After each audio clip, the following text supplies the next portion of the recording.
दोस्तों, आज का टॉपिक था हमारा उत्तर वैदिक कालीन धार्मिक जीवन। तो आज का टॉपिक क्या था? उत्तर वैदिक कालीन धार्मिक जीवन। तो मैंने बताया था कि उत्तर वैदिक काल की जो जानकारी हमें प्राप्त हो रही है वो उत्तर वैदिक कालीन ग्रंथों से होती है। उत्तर वैदिक कालीन ग्रंथ कौन कौन से हैं? तो सामवेद, यजुर्वेद, अथर्ववेद, ब्राह्मण, आरण्यक और उपनिषद। ठीक है। तो इनसे जो है जानकारी प्राप्त होगी। तो उत्तर वैदिक कालीन चाहे धार्मिक जीवन हो, चाहे राजनीतिक, सामाजिक, चाहे आर्थिक, वो किन से प्राप्त होगी? वो सामवेद, सामवेद, यजुर्वेद, यजुर्वेद, अथर्ववेद, अथर्ववेद, ब्राह्मण, ब्राह्मण ग्रंथ, आरण्यक, आरण्यक और उपनिषद, और जो है उपनिषद। तो इनसे जो है उत्तर वैदिक कालीन धार्मिक जीवन की जानकारी प्राप्त होती है। अब उत्तर वैदिक कालीन धर्म में हमें निरंतरता और परिवर्तन दोनों के तत्व दिखाई देते हैं। तो उत्तर वैदिक कालीन धर्म में हमें निरंतरता और परिवर्तन दोनों के तत्व दिखाई देते हैं। जैसे मैंने बताया था कि ऋग्वैदिक कालीन धार्मिक जीवन में जो है हमें जो तत्व दिखाई देते हैं वही तत्व जो है उत्तर वैदिक कालीन धर्म में भी दिखाई देते हैं। फिर क्या उत्तर वैदिक कालीन धर्म में ऋग्वैदिक कालीन धर्म के जो तत्व थे वो पूरी तरीके से दिखाई देते हैं? तो नहीं, कुछ परिवर्तन के साथ दिखाई देते हैं। तो यहाँ जो परिवर्तन हुआ है उत्तर वैदिक काल में धर्म में जो परिवर्तन हुआ है वो यहाँ अधिक महत्वपूर्ण है। ठीक है। तो दोनों तत्व दिखाई देते हैं किंतु यहाँ परिवर्तन के तत्व हैं वो अधिक महत्वपूर्ण हैं। ठीक है। अब उत्तर वैदिक काल के धर्म में क्या होता है? उत्तर वैदिक काल के धर्म में मुख्य रूप से 5 परिवर्तन देखने को मिलते हैं। कितने? 5 प्रमुख परिवर्तन देखने को मिलते हैं। अब 5 प्रमुख परिवर्तन कौन कौन से हैं? तो सबसे पहला है देवताओं की महत्ता में परिवर्तन।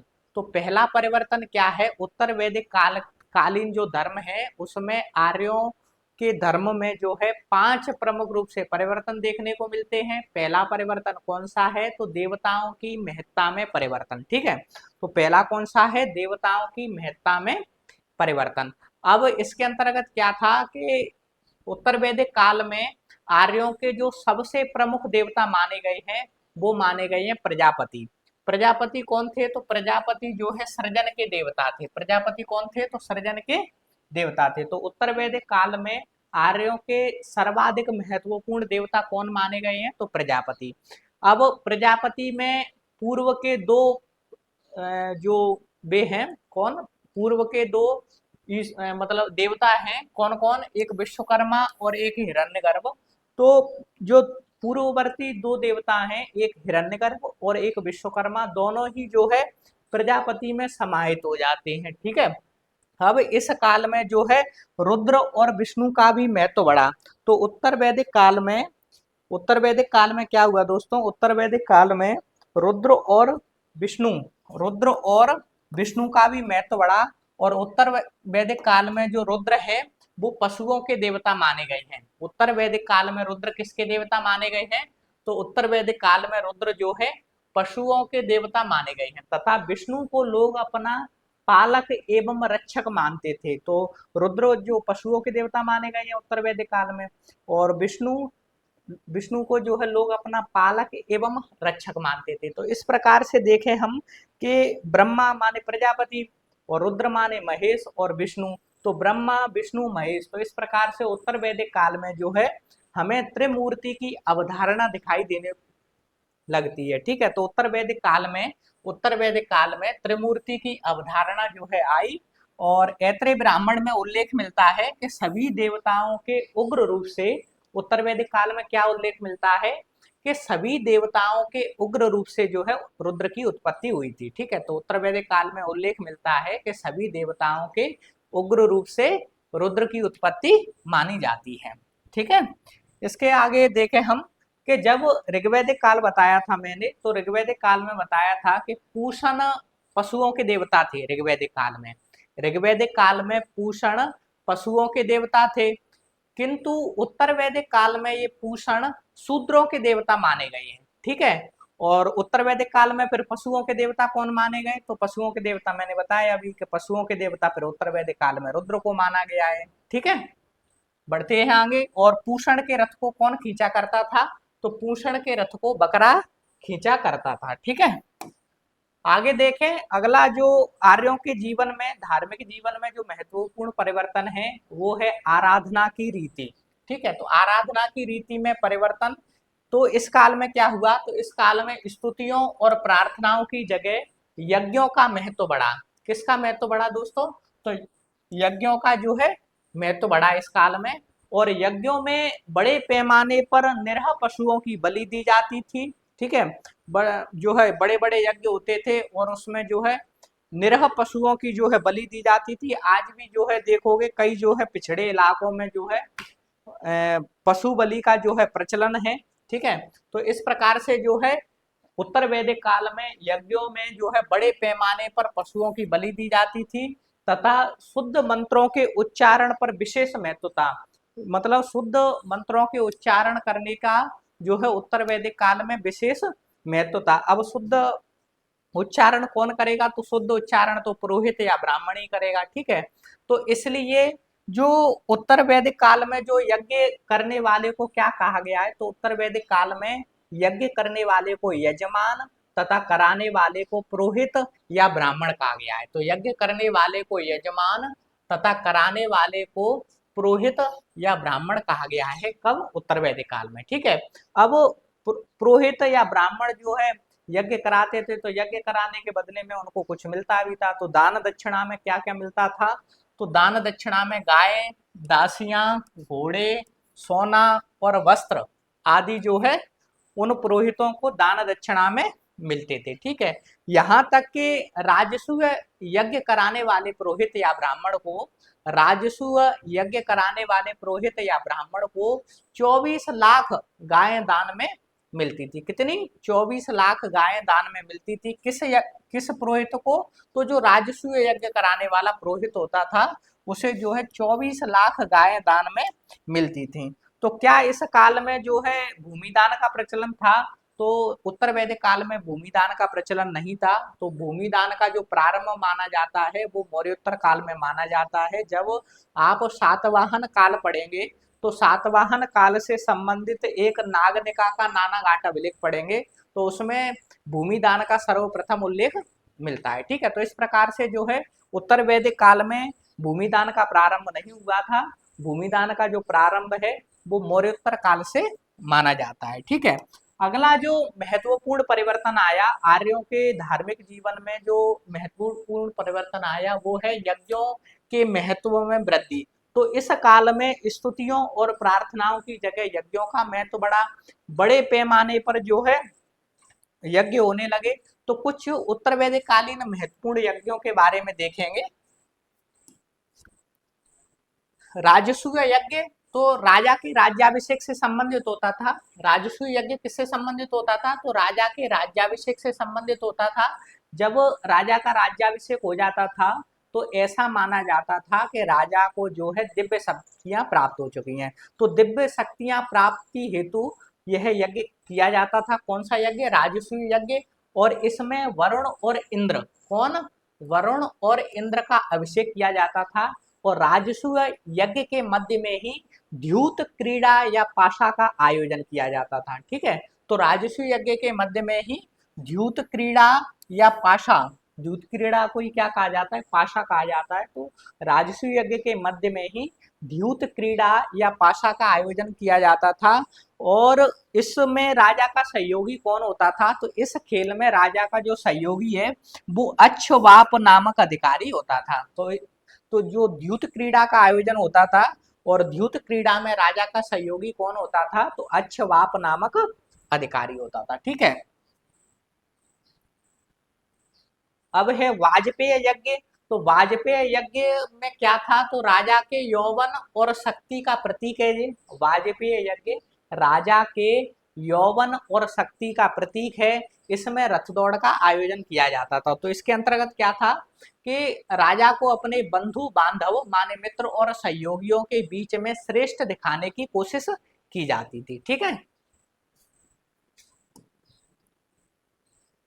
अश्वमेध यज्ञ।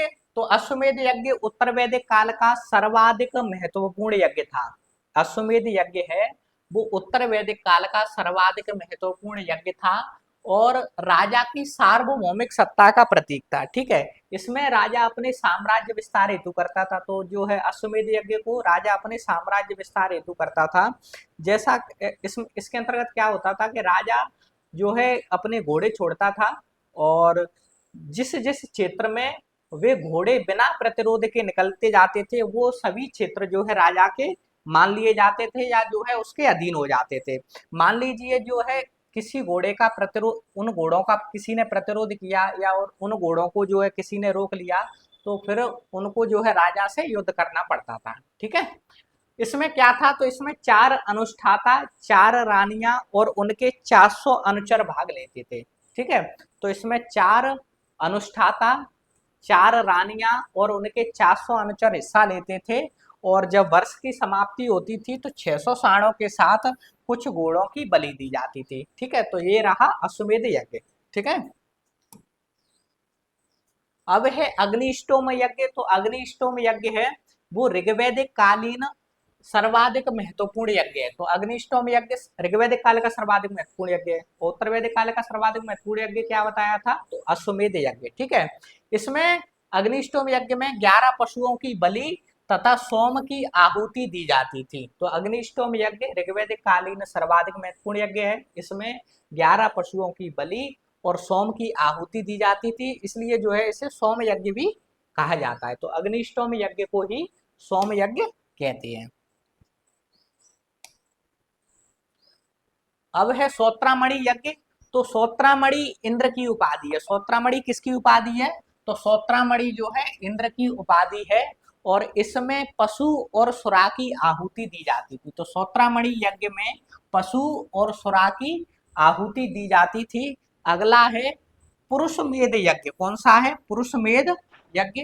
तो पुरुष मेध यज्ञ का जो सर्वप्रथम उल्लेख मिलता है वो हमें शतपथ ब्राह्मण में मिलता है। ठीक है, जैसा मैंने बताया था कि शतपथ ब्राह्मण है वो किस वेद का ब्राह्मण ग्रंथ है, तो वो यजुर्वेद का ब्राह्मण ग्रंथ है। ठीक है, तो पुरुष मेध यज्ञ, तो पुरुष मेध यज्ञ का सर्वप्रथम उल्लेख है वो शतपथ ब्राह्मण में मिलता है और जो पुरुषमेध यज्ञ है उस पुरुषमेध यज्ञ में सर्वाधिक 25 यूपों यानी यज्ञ स्तंभों का निर्माण किया जाता था और इसमें 11 पुरुषों की बलि दी जाती। तो पुरुषमेध यज्ञ का सर्वप्रथम उल्लेख शतपथ ब्राह्मण में मिलता है और इस यज्ञ में सर्वाधिक 25 यूपों यानी यज्ञ स्तंभों का निर्माण किया जाता था और 11 पुरुषों की बलि दी जाती थी। ठीक है, ये कौन सा रहा अपना, ये पुरुषमेध यज्ञ था। ठीक है,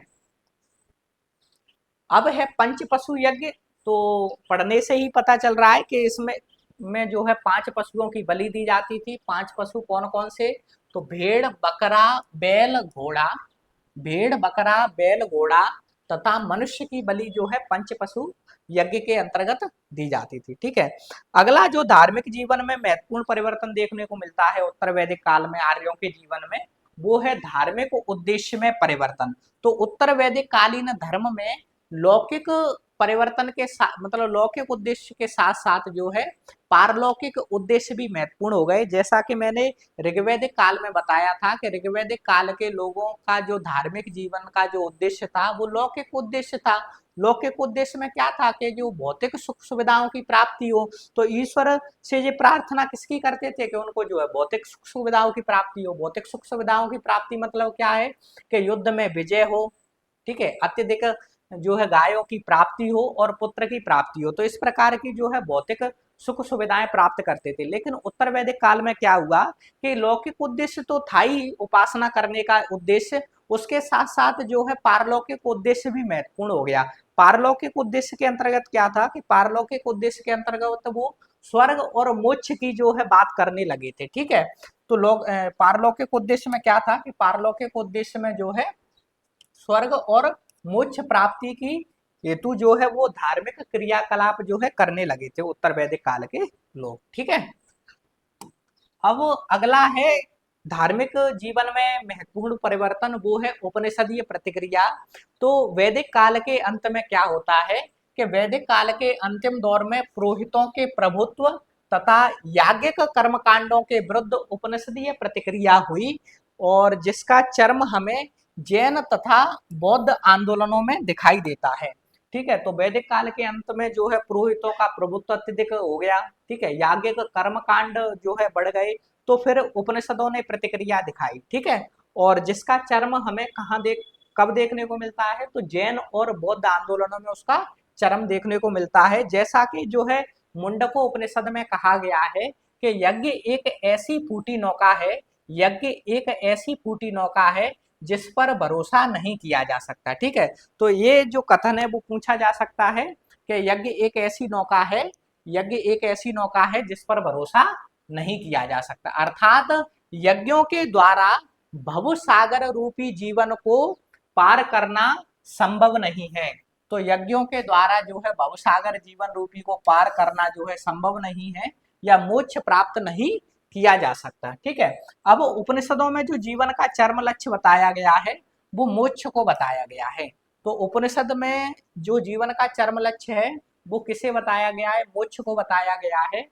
और उपनिषदों के द्वारा जो है मोक्ष की प्राप्ति किस प्रकार होगी, तो वो ज्ञान मार्ग के द्वारा होगी। तो ज्ञान के द्वारा जो है मोक्ष की प्राप्ति होगी। यहाँ ज्ञान का अर्थ क्या है, तो यहाँ ज्ञान का अर्थ है कि ब्रह्म और आत्मा, ब्रह्म और आत्मा के बीच जो है अद्वैत ज्ञान का होना। तो ब्रह्म और आत्मा के बीच जो है अद्वैतवाद का ज्ञान होना। अद्वैतवाद का मतलब होता है दो नहीं है, मतलब ब्रह्म और आत्मा जो है एक ही है। ठीक है, अब श्वेताश्वर उपनिषद में जो है मोक्ष की चर्चा मिलती है। आपसे पूछा जा सकता है कि मोक्ष की चर्चा जो है किस उपनिषद में मिलती है, तो मोक्ष की चर्चा जो है श्वेताश्वर उपनिषद में मिलती है। ठीक है, और श्वेताश्वर उपनिषद का अर्थ बताया था, श्वेताश्वर उपनिषद का अर्थ क्या बताया था मैंने, अर्थ क्या बताया था इसका मैंने, सफेद घोड़ा, सफेद घोड़ा द्वारा ढोया गया,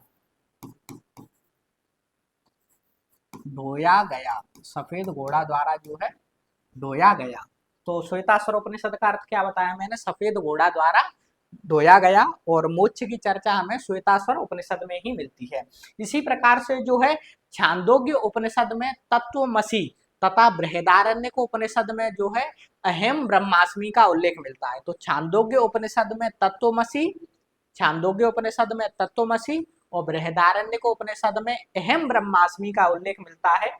तत्वमसि का अर्थ क्या है, यहाँ तत्वमसि का अर्थ है कि तुम ही ब्रह्मा हो। तत्वमसि का अर्थ क्या है कि तुम ही ब्रह्मा हो, और अहम ब्रह्मास्मि का मतलब क्या है कि मैं ही ब्रह्मा हूँ। ठीक है, मैं ही ब्रह्मा हूँ। तो इस प्रकार से जो है छांदोग्य उपनिषद में जो है तत्वमसि तथा बृहदारण्यक उपनिषद में अहम ब्रह्मास्मि का उल्लेख मिलता है। ठीक है, अब छांदोग्य उपनिषदों में एक चीज और मिलती है, तो छांदोग्य उपनिषद में पुरोहितों की पंक्ति की तुलना श्वान यानी कुत्ते से की जाती है। तो पुरोहितों की पंक्ति की तुलना है वो श्वान या कुत्तों की पंक्ति से जो है की जाती है। किस उपनिषद में ये बात देखने को मिलती है, तो छांदोग्य उपनिषद में। तो छांदोग्य उपनिषद में जो है पुरोहितों की पंक्तियों की तुलना श्वान की पंक्ति से की गई है। तो इस प्रकार से आज हमने उत्तर वैदिक कालीन धार्मिक जीवन जो है पढ़ा, उसे देखा, और इसी प्रकार से जो है आप हमारे साथ बने रहिए, तो आप जो है इतिहास में जो है कहीं भी जो कोई समस्या नहीं आएगी। ठीक है, और मिलते हैं अगली क्लास में। आज जो है यही तक रखते हैं। ठीक है, धन्यवाद।